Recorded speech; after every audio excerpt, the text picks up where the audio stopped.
Assalamualaikum warahmatullahi wabarakatuh. Perkenalkan, nama saya Nisa Puspitarini dengan NIM 1930403062 dari kelas 19 Ilmu Perpustakaan B, Prodi Ilmu Perpustakaan. Baiklah, di sini saya akan menjelaskan tentang teks bacaan yang berjudul Does Sleep Help You Study? Apakah tidur membantu Anda belajar? Oleh Eric Hodges. Pertama-tama saya akan menjelaskan terlebih dahulu paragraf ke-1, yaitu isi bacaannya, isi paragrafnya yaitu jika Anda tidur siang setelah kram, bukan sebelumnya. Jika tidak, Anda mungkin lebih baik begadang semalaman. Yang ke-1, tidur membantu kita mengingat dengan asumsi bahwa itu mengikuti studi. Jika tidur mendahului belajar, itu bisa berubah lebih buruk daripada tidak tidur sama sekali. Maksud atau poin penting dari paragraf ke-1 ini yaitu dalam hal mengingat akan lebih baik jika kita tidur terlebih dahulu. Akan tetapi jika tidur mendahului belajar itu dapat merubah lebih buruk daripada tidak tidur sama sekali. Itu bisa berubah atau berpengaruh lebih buruk daripada kita tidak tidur sama sekali. Selanjutnya paragraf kedua yaitu efek menguntungkan dari tidur pada memori pertama kali dipelajari oleh J.G. Jenkins dan Carl M. Dallenbach pada tahun 1924. Mereka menemukan bahwa individu yang tidur setelah menghafal materi mengingat lebih banyak daripada mereka yang tetap terjaga. Eksperimen terbaru telah mengkonfirmasi efek tidur ini.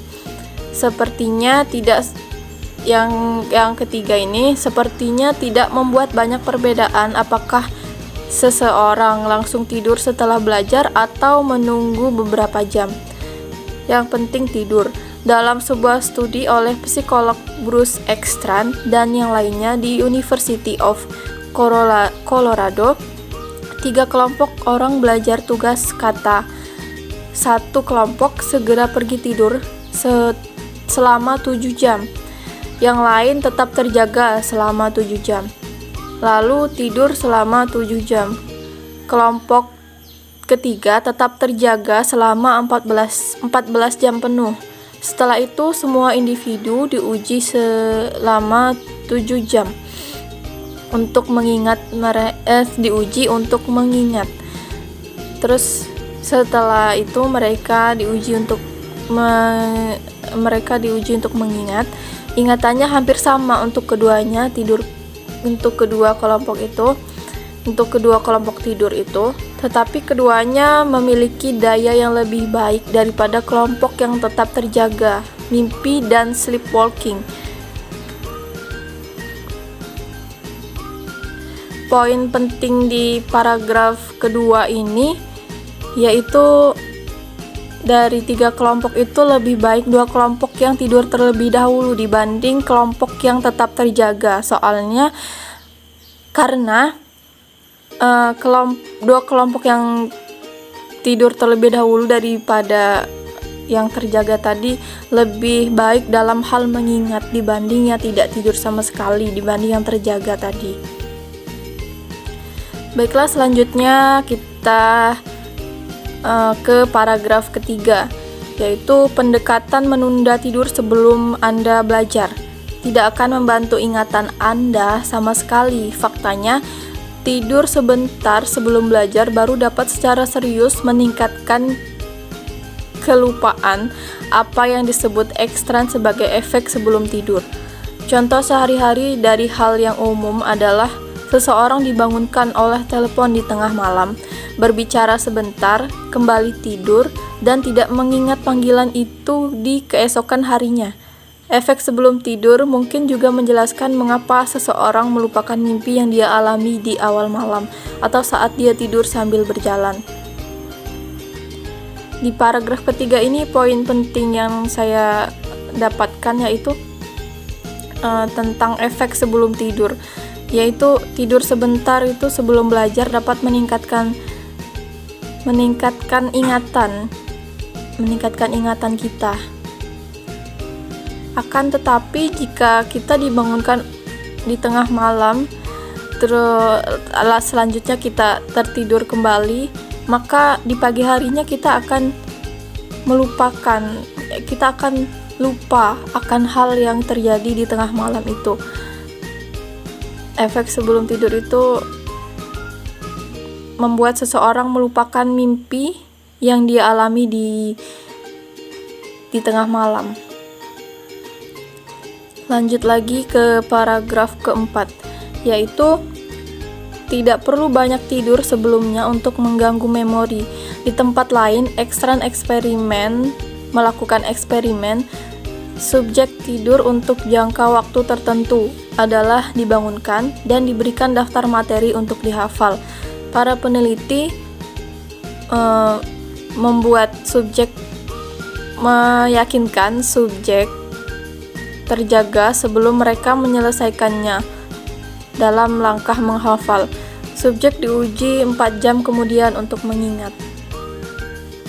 Poin pada paragraf ini yaitu para peneliti melakukan eksperimen tentang jangka waktu tertentu dalam kaitannya untuk mengingat. Selanjutnya paragraf kelima. Isi paragraf kelima itu Ekstrand menemukan bahwa tidur sebelumnya 30 menit, 1 jam, 2 jam, dan 4 jam secara signifikan merusak memori. Jika siswa terbangun 2 hingga 4 jam sebelum belajar, namun ingatan mereka tidak lebih lama dipengaruhi oleh tidur. Juga, tidur selama 6 jam menghasilkan lebih sedikit lupa dari 4 jam atau kurang dari tidur sebelumnya. Poin di paragraf 5 ini yaitu jika kita tidur selama berjam-jam atau lebih lama, itu dapat meningkatkan sedikit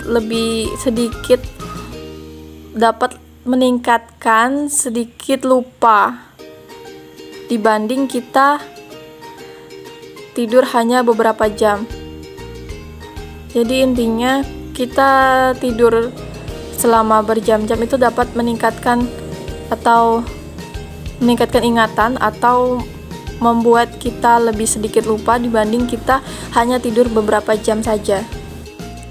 Tahapan tidur dan sekaligus paragraf ke-6 ini, para peneliti telah berusaha untuk mengetahui apakah berbagai tahap tidur mempengaruhi memori.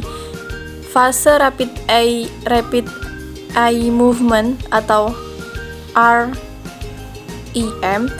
ditandai dengan sistem saraf pusat aktif dengan peningkatan denyut jantung dan suhu otak. Dalam 4 tahap tidur non-REM ini, tubuh rileks dengan fungsi pernapasan dan peredaran darah yang lambat dan teratur.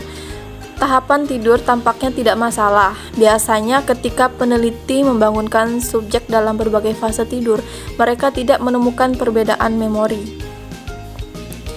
Poinnya yaitu perbedaan antara fase rapid eye movement dan non-rapid eye movement, yaitu kalau yang fase rapid eye movement ini ditandai sistem saraf pusat aktif dengan peningkatan denyut jantung dan suhu otaknya yang tinggi.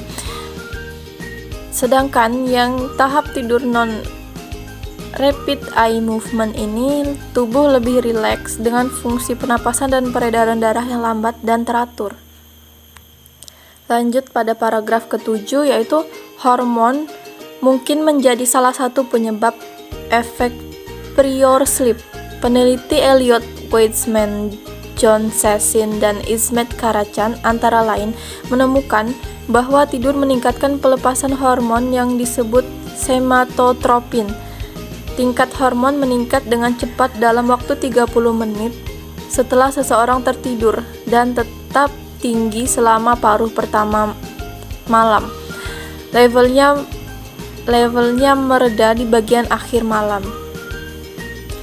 Poin di paragraf ke-7 ini yaitu pada tingkat hormon. Tingkat hormon itu meningkat dengan cepat dalam waktu 30 menit setelah seseorang tertidur, tetapi akan mereda pada di bagian akhir malam. Tetap tinggi selama paruh pertama malam dan levelnya mereda di bagian akhir malam.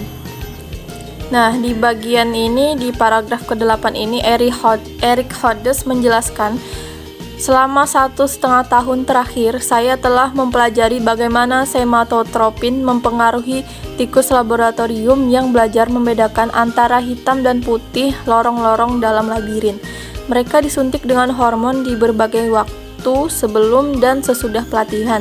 Saya kemudian mengukur kehilangan memori 4 minggu kemudian. Ketika sematotropin disuntikan 5 menit sebelum pelatihan, ingatannya sangat terganggu, tetapi jika hormon disuntikan 10 menit sebelum pelatihan, tidak ada perbedaan yang signifikan dalam mengingat. Poin penting atau inti dari paragraf ke-8 ini yaitu ketika sematotropin disuntikan 5 menit sebelum pelatihan, ingatannya sangat terganggu. Akan tetapi, jika hormon itu disuntikan 90 menit sebelum pelatihan itu, maka tidak akan ada perbedaan yang signifikan dalam mengingat. Jadi intinya, ingatan itu akan terganggu jika disuntikannya 5 menit sebelumnya atau tidak terlalu lama dari pelatihan itu. Akan tetapi jika hormon itu disuntikannya lebih lama sebelum pelatihan, dalam jangka waktu 90 menit contohnya, itu tidak akan mengganggu atau mengganggu ingatannya. Tidak ada perbedaan yang signifikan dalam mengingat. Next, selanjutnya yaitu paragraf ke-9. Jika sematotropin bekerja dengan cara yang sama pada manusia, orang-orang terbangun lebih awal dalam tidur mungkin memiliki daya ingat yang buruk karena tingginya hormon dalam sistem mereka. Level ini secara bertahap kembali normal setelah bangun, yang mungkin menjelaskan hilangnya efek tidur sebelumnya setelah subjek terjaga untuk sementara waktu. Poin di paragraf ini yaitu orang-orang yang terbangun lebih awal dalam tidur itu memiliki daya ingat yang buruk karena tingginya hormon dalam sistem tubuh mereka. Akan tetapi level ini akan secara bertahap kembali normal ketika mereka terbangun dari tidurnya.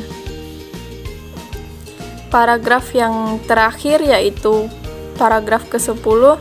Jika Anda tidak berencana untuk mempelajari kembali materi yang Anda pelajari, yang terbaik adalah untuk tidur sebentar atau 4 jam atau lebih jika mungkin, antara waktu Anda belajar dan waktu yang Anda miliki untuk mengingat informasi tersebut. Jangan tidur sebelum belajar kecuali jika Anda membiarkan diri Anda terjaga selama beberapa saat sebelum Anda mulai belajar dengan serius, dan biarkan periode tidur yang tidak terganggu. Inti dari paragraf terakhir ini atau paragraf ke-10 ini yaitu tidur yang terbaik yaitu tidur sebentar, 4 jam atau lebih jika mungkin, sebelum waktu Anda belajar, waktu yang Anda miliki untuk mengingat informasi tersebut. Tetapi jangan tidur sebelum belajar kecuali jika Anda membiarkan diri Anda terjaga selama beberapa saat sebelum Anda mulai belajar dengan serius. Biarkan periode tidur itu tidak terganggu. Intinya, kita boleh tidur terlebih dahulu sebelum belajar, antara 4 atau lebih, tidur sebentar. Selanjutnya kita lanjut belajar dengan serius. Itu dapat meningkatkan ingatan kita, dapat memudahkan kita dalam mengingat dan menghafal. Baiklah, mungkin itu saja yang dapat saya sampaikan dan saya jelaskan mengenai teks bacaan Does Sleep Help You Study, yaitu apakah tidur membantu Anda belajar oleh Eric Hodges. Apabila ada kesalahan kata, saya mohon ampun dan saya mohon maaf. Wabillahi taufiq wal hidayah.